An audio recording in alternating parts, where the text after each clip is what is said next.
Hey, welcome to the ModWare system and how to submit an application. So you're going to end up at your dashboard, as you can see here. And the first thing you're going to want to do is click Add New Lead. Okay, we can see that we're at the summary page. None of the data is showing right now, of course, because we haven't entered it yet. But this is your summary page for this particular client. First thing we're going to want to do is click the Applicant tab. This is the borrower's information. We're going to want to start by just entering this data into the appropriate fields. So this particular client's name is Training Lead. We would like the phone number, cell phone number if they have one, email address,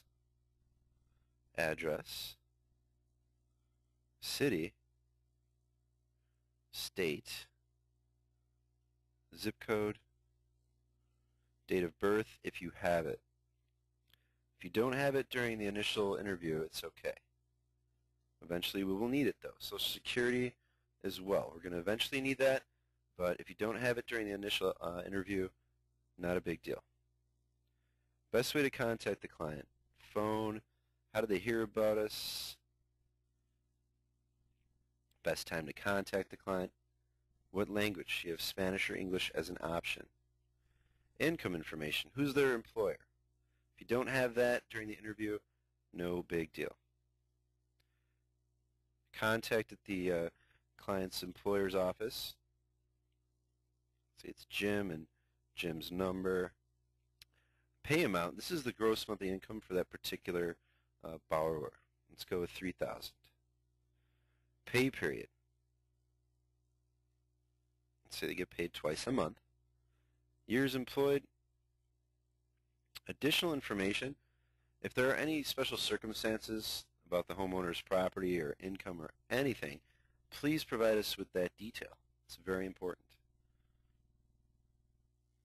Let's go ahead and save changes and continue. We then move on to the co-applicant, of course, if there is one. If there isn't, you do not need to complete these fields. These fields are identical to the applicant fields. If they do have a co-borrower, simply click this box and the fields will open up. Enter the data, like I said, just like the applicant, and click Save Changes. We're not going to use the co-applicant for this particular training session. So I'm going to deselect this box and the fields will then become hidden. We next move into loan info. We want to talk about who the lender's name is. Let's go with Bank of America. The loan number. Is it a first, second, or third? What was the original loan amount? Let's say $400,000. What's the current balance? Let's say they owe $375. What type of a loan is it? Is it a fixed rate, adjustable, or balloon? The term and interest rate.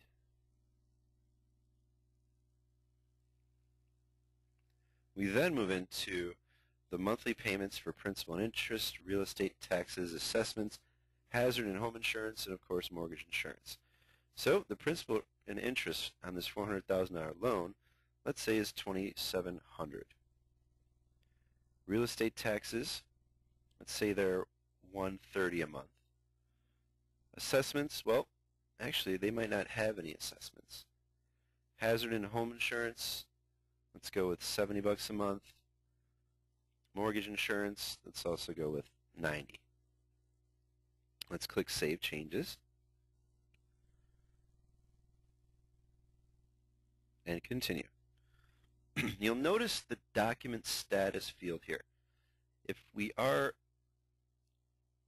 working with a client that has a mortgage, of course, real estate taxes, and hazard insurance and mortgage insurance, well, we're required to provide documentation. So we're going to need a mortgage statement to prove principal and interest.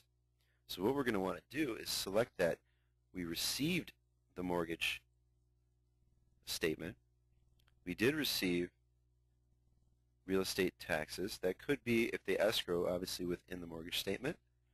and so forth. Once we receive the appropriate documentation for these items, we're going to want to click Receive. That means that we have it. You're letting our processors know that we have it as well. Now, if they do not have assessments, make note of this moving forward, that we can click the box next to it and delete. That means we don't have to show assessments. If you do not delete that and it goes to processing, well, we're going to say, wait a minute, we need proof of the assessments. So let's go ahead and delete that field. As you can see, it's been removed. So now we're going to move on and go ahead and start the application. So what we've done is we've took the basic borrower and co-borrower information along with the loan information, and now we're going to start the application. Let's continue. We now move into property information. Copy address from the applicant? Sure. If the applicant, as you can see, the property is at the following address, 1234 Main Street, well, let's go back to property, and I'm going to just click this button here. It says applicant, and it's going to generate that data for you. We're going to want to now talk about the purchase price. Let's say they purchased the home for, let's say, $400,000.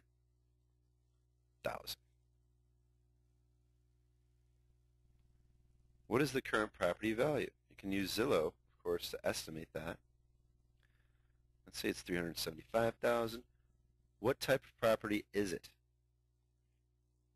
It's a single family. Occupancy, is it a primary, secondary, or an investment?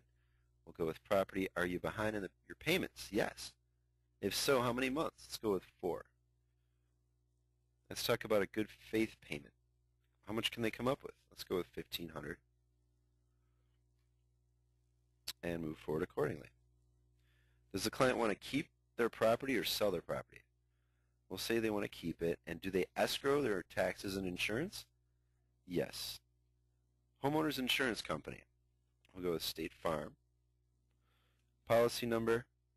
This can be found on the mortgage statement if they escrow. Agent name. Agent office number. If you don't have that information, you can you can research and find that, of course. Do they want to list the property? And say no. Is the property for sale? No. Of course, if you do select yes, these fields will open up and you're going to need to enter that data. But this particular client doesn't want to list and the property is not for sale. So let's talk a little bit more about the property. Has the property been appraised recently? No. Appraisal date. These fields obviously will not open up unless you click yes. As you can see, they're going to want appraiser name, appraiser license number, state licensed in, and so forth. Market analysis? No. Or is there an REO report?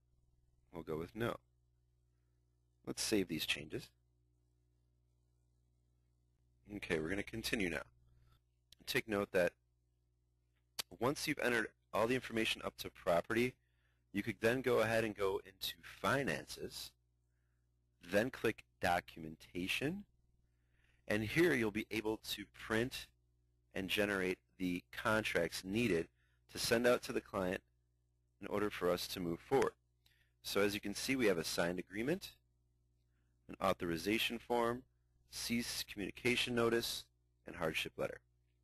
Simply click print. This will cause a save and continue. Okay. Let's open it up. Continue. And as you can see, you've generated the loan modification agreement. Now from here you can either save it to your PC, send it via email. You can simply print it out and fax it to the client, whatever is easiest for you. But you now have the loan modification agreement ready to go out to the client. You're going to want to do the same for the authorization form, cease communication notice, and hardship letter. We need those back.